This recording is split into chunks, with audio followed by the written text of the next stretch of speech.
everyone, and welcome to the Medic on the Mic podcast. My name is Brandon Heggie, and tonight I got a special episode. It's 8:30. I had some another friend of mine scheduled, but we couldn't make it work the last couple weeks. So I decided to kind of go into this a little more freestyle, solo, really. And I don't know if you ever tried talking to yourself in front of a computer screen when no one else is watching, but it's complicated. It's tricky. But I do feel as though that I can actually share my experiences a little bit more in depth. And, last time we talked about imposter syndrome.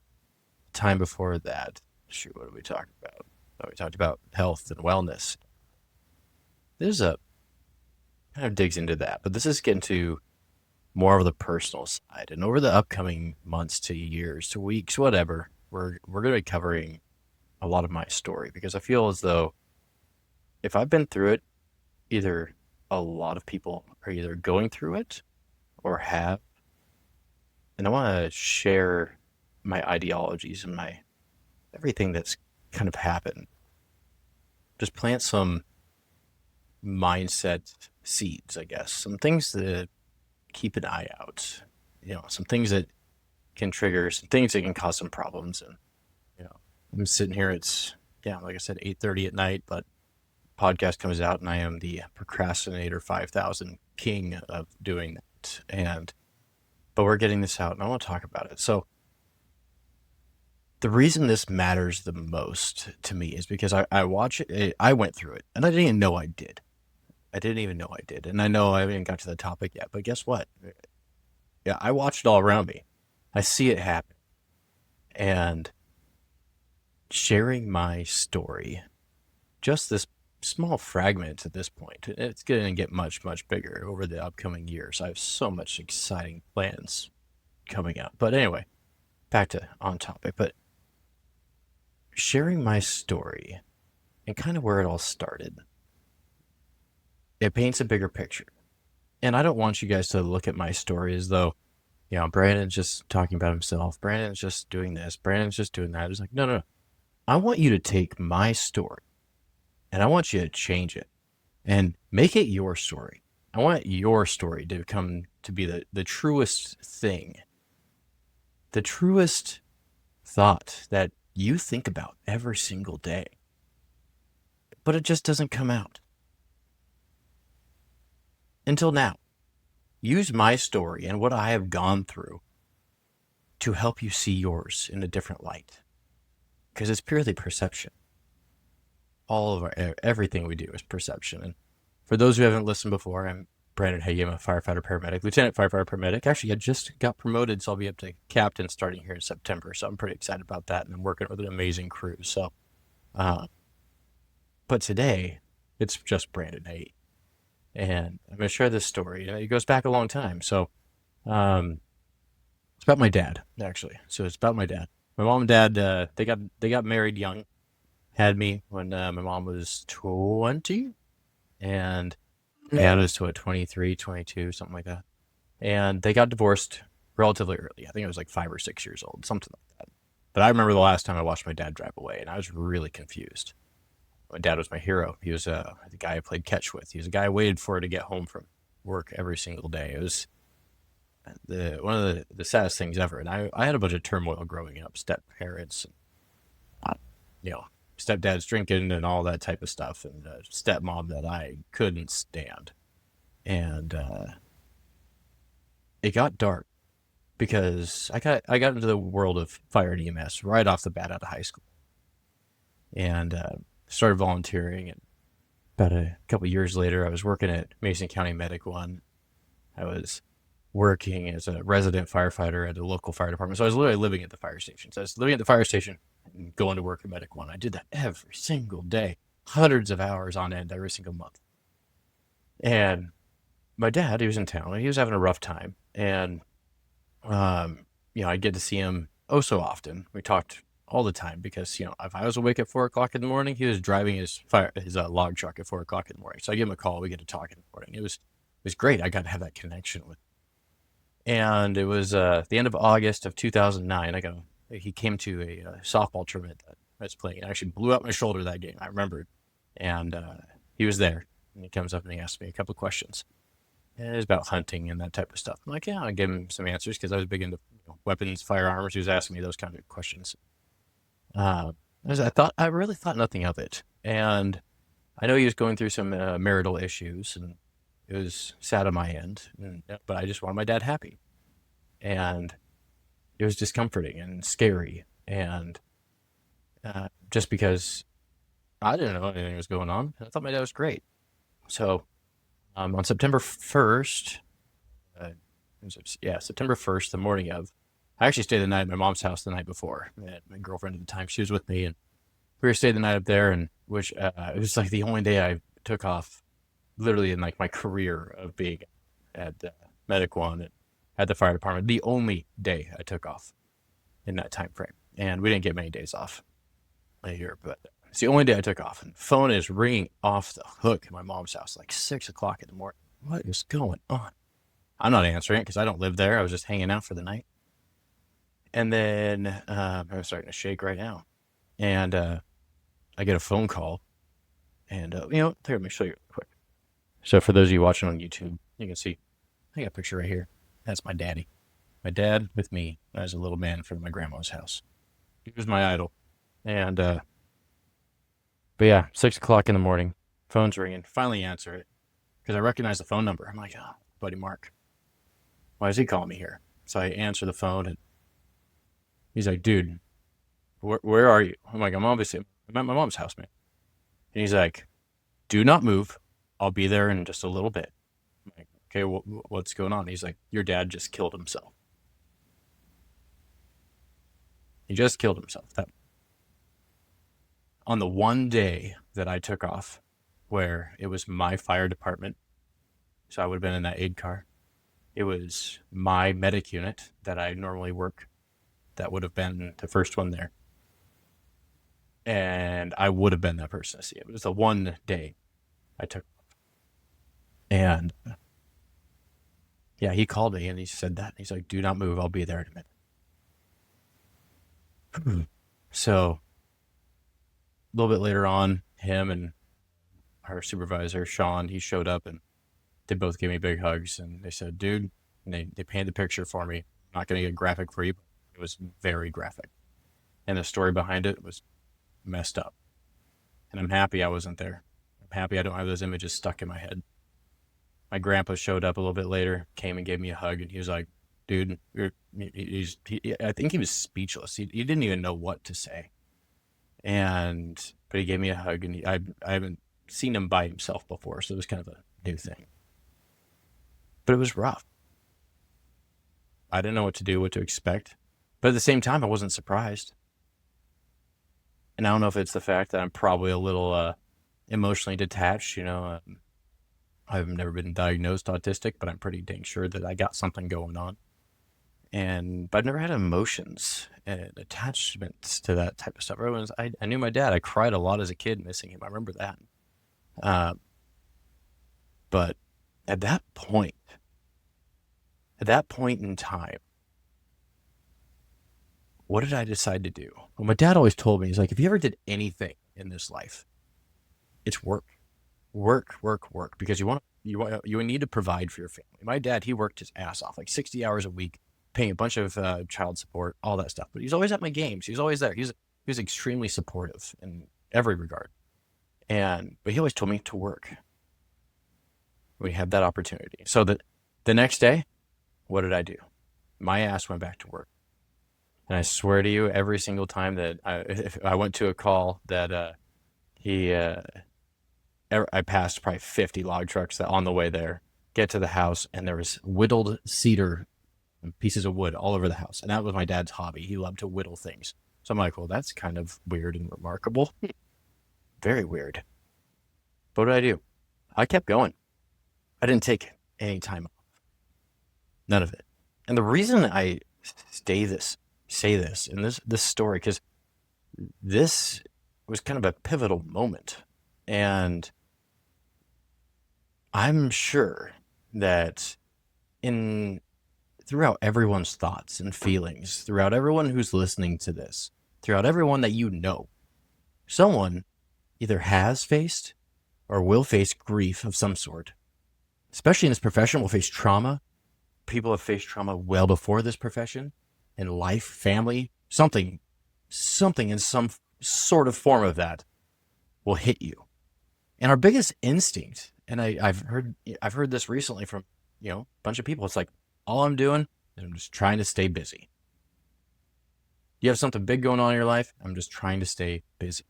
But the problem is by throwing yourself into work, into these distractions of things that you have to do, is keeping busy isn't a way to keep you strong. Keeping busy is a way to distract you from what is actually at the true core. And this is it's very convoluted and very difficult because it's kind of the cultural, sociological thoughts that it's normal. Like, no, we're fast paced, get back to work. If I'm doing this, I don't have to think about it. I'm going to move on. But some things you kind of need to deal with it, especially if it's a large portion. Like if it's loss, if it's trauma, if it's grief, you need to take time. And I can absolutely attest to this because like I went to work and I didn't take any more time off. Like I kept working for another was it 12, 13 years before I finally got the chance to grieve. Wow. 12 to 13 years. And the problem is it all boiled up. I mean, by working, I was able to numb all the stuff I thought I wasn't feeling. Turns out it was in there. It gave me structure. Like work, that's chaos I can control. Home life? No, not so much. Can't handle that. Those are emotions. I'm going to go back and deal with the stuff where I am passionate and very good at it. And it prevents me from being overwhelmed because it's so structured. This is literally what I do for a living. And that's why I kept doing it. And that's why I kept going. So by being busy, it's just going to put off getting healthy that much longer. It's going to delay that processing of grief. And if you think about it, you can actually go out and look. There's I've talked about this in some of my lectures before, Limitless with Chris Hemsworth. It's on Disney, Nat Geo or something like that. Anyway, he has an episode in there where they talk about death and they talk about grief. And grief isn't just about death. It's about so much more than that. And it could be a loss of someone who's still alive. It could be something traumatic that's gone on. Either way, there are some cultures that the grieving period is 100 days. 100 days. I have 48 hours of bereavement leave at work. 48 hours. We see death all of the time at work. Don't get me started on the fact we don't really get life-saving awards. That makes me a little disgruntled as well, but I guess that's a full expectation of me doing my job. But we don't get time to process. It is fully our responsibility to process this. By me speaking to you right now, not only is it me trying to share my story, but it's also me getting it off my chest too, because speaking at it the way I am right now, I feel like I get impacted so much more. And it's very challenging for me to do, but I just have to do it. It gets it off my chest. And I just want you guys to hear this as well. So thank you for listening through all this so far, but we are not even done. Okay? It's just delaying your grief. All of this. Quit being busy. Take time for you to heal. Because if you don't do that, you are no good to me. You are no good to someone else. A rule that I am going to start instilling, because we're starting a new shift and I'm going to that. One of the rules for me is constant mind, like I'd have to look up the way that my wife and termed it, but it was, if you're not healthy at home in here, you are not healthy to me at work. That is so much more important to me for you to have a home life and a self-care and preservation, because that makes you that much more of makes you just better for you.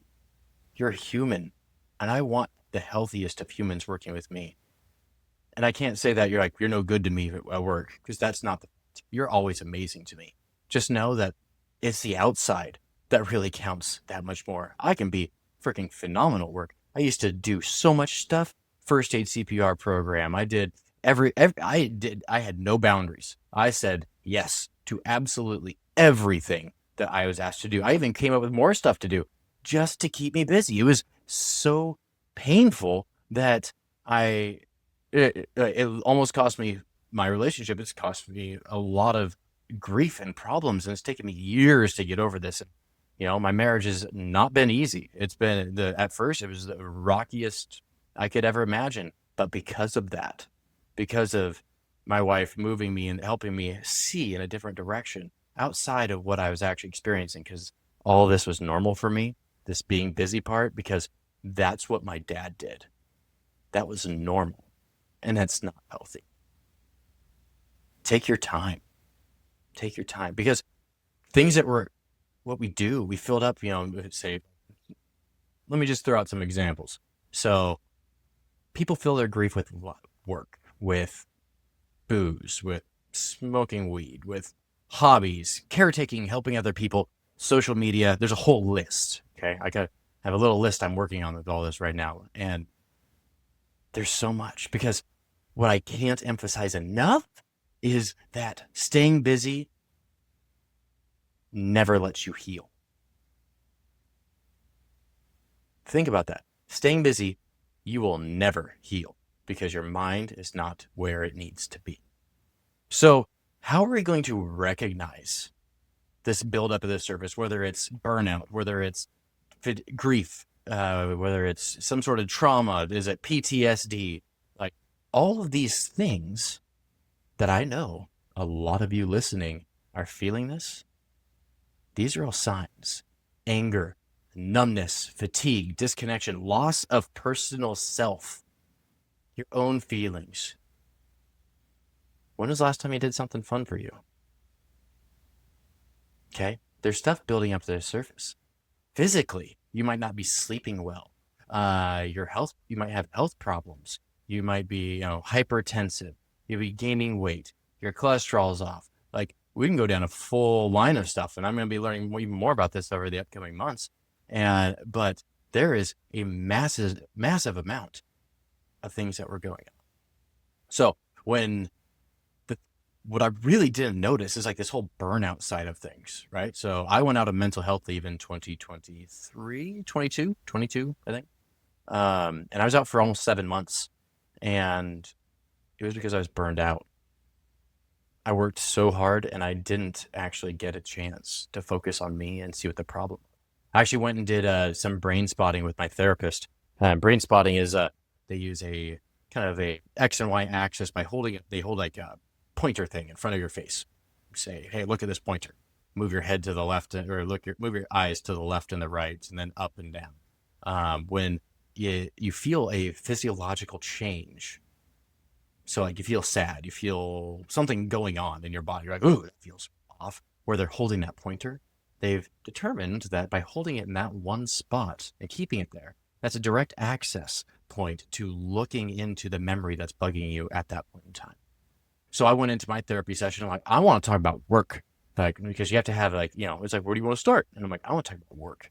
And when I talked about work, I sat down, and I remember you put your little headphones on, and your headphones they do bilateral stimulation, so it talks from one side of the brain to the other, so they're working together, and so you're hearing noises on both sides. And I was like, I want to talk about work, and she's like, all right, let's get started. So it lasted about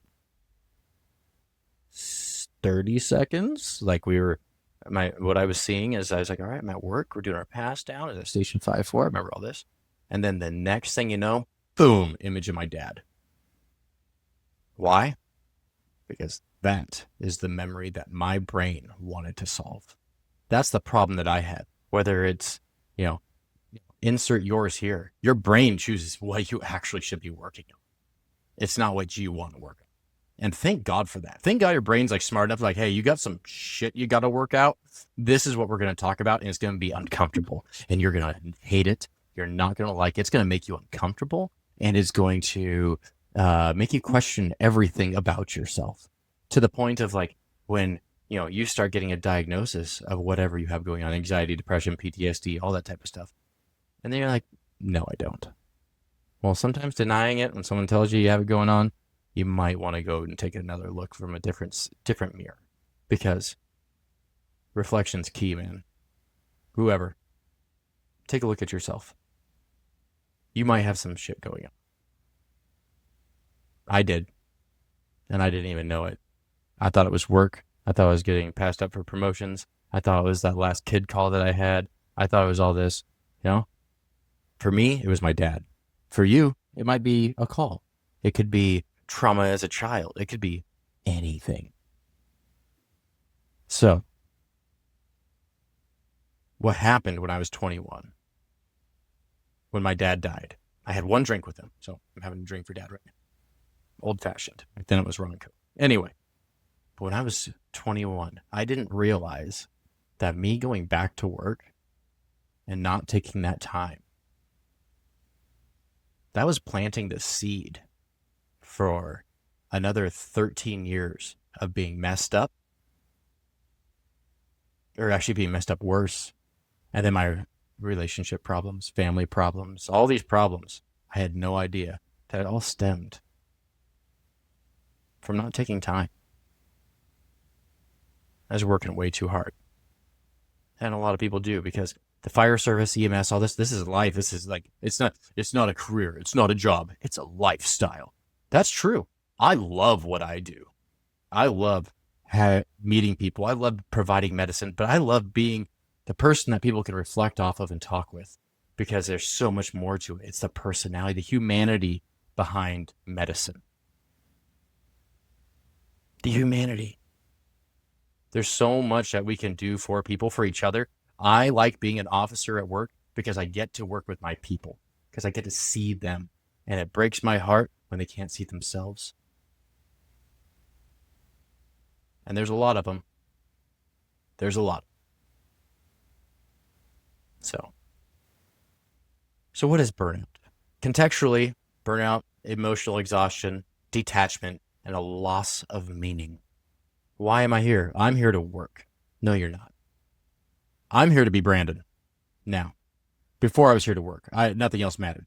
Me being a paramedic, being a firefighter, and doing everything I could to make the department better, the community better, being that caregiver, the working my ass off so we have money for my family to go out and do things. None of that matters. The best time of my life was the period from between, I won't say the best time because I love my life right now, but back in time, the best time I had was when it was my wife, when she was my girlfriend, and we we were together, and we had a month period where I was unemployed. I was broke. We had nothing, and all we did was hiking. We spent time together. We connected. That was the best time of my life up until recently, because it was painful. I was so emotionally detached because I was so passionate about what I did. And I felt as though I needed to be there for everything and everyone, to answer my phone all the time. So now if they're like, people who I might be working with, if I don't answer the phone, it's because I'm doing things that has nothing to do with work.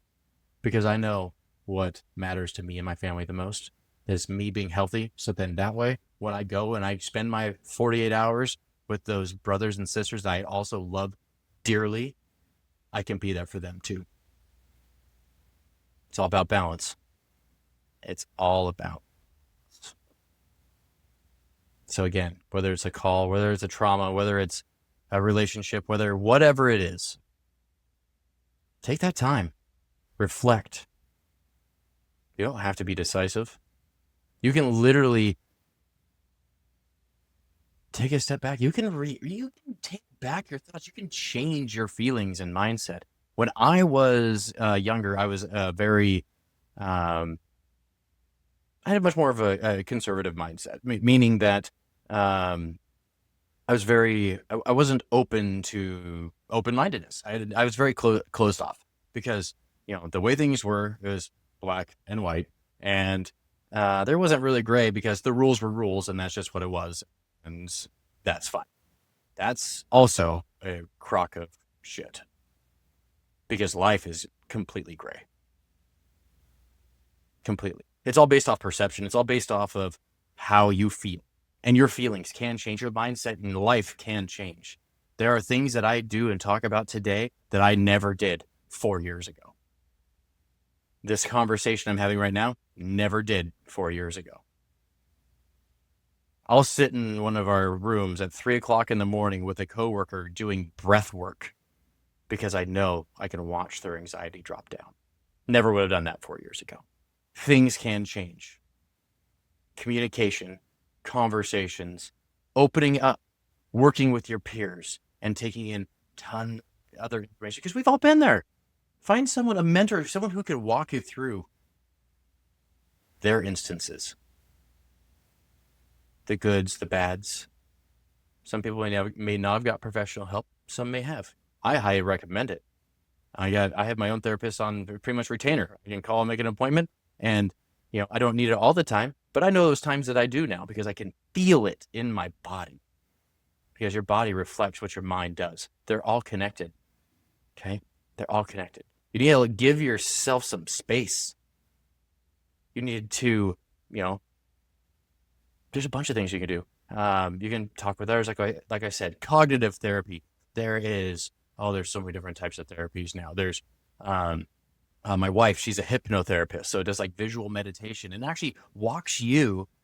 She's a facilitator. So a good example of this is like you get to actually paint the picture in your mind. You don't even have to say a word, but it puts using the hypnotherapy side thing, it puts you into a relaxed state and changes your which brain waves are actually being activated. She's much more technical with it and has a better answer. But anyway, it gets you into a relaxed state where you can actually process your thoughts and feelings. When she did it with me, I was a little scared. I thought it was like that authoritarian hypnotherapy where they, do the little pocket watch thing in front of your face. I'd always pick on her about that. I'm like, my wife is going to control my life. She's going to change every thought that I had. And I was terrified of it. But this couldn't have been further from the truth. What actually happened was she walked me down a beautiful path. And she literally just said, hey, feel this. Walk your own path. I'm just guiding you down the trail. Right? And you can veer off whatever way you want. And guess what? I didn't even have to say a word. You don't have to talk at all. It's all done up here because your brain knows what you got to work. At that point in time, when I did that session with her, it went back to the last time I realized I was a kid, and I was probably 7 or 8 years old sitting in the woods. And that was a pivotal moment in my life. Very pivotal. So there's needless to say, there's a bunch of stuff regarding all that. There's ketamine therapy, psychedelic assisted therapy is a big thing coming out now. I talk about that a lot in my lectures. There's some really, really incredible stuff. Either way. And like finding a therapist, when you go find a therapist, go shopping. You don't have, if you call them on the phone, just have a conversation. If you don't click on the phone, you're not going to click in person, most likely. So move on. Find a different one. You don't have to stick with the same one. The one I found recently was bomb. So anyone in Western Washington, give me a call and I'll give you his contact in. But some other stuff that I've done that's helped me out, journaling helps. There's different rituals. There's a bunch of stuff. Sound therapy. There is astronomical amount of things that actually work. Energy things. It sounds super hippy dippy and very PNW liberal side, but I 100% believe in this after going through it all myself. Again, my life has completely flip-flopped and it's hard to have a rough day. It really is. But I have them. We go up and down because it's a circadian rhythm of life. We don't just do it in our sleep. We do it day in, day out. Some days are good, some days are bad. You just got to see it, right? So have that rest, that self-compassion, that reflection. Look at yourself in the mirror and say, you're awesome. Or say, I need some help. I need to talk to someone. I need some time off and work with a provider to get that help. And I love the fact that the EMS fire world is getting so much more into it because a joke is that, today it's not so much, people are taking time off for mental health leave. That's what we're calling it. You know what they used to call it? They called it midlife crisis and rehab. Yeah, that's the same thing. It's all the same thing. This is where we're getting connected, where we're reconnecting with ourselves. Start doing it when you start doing this.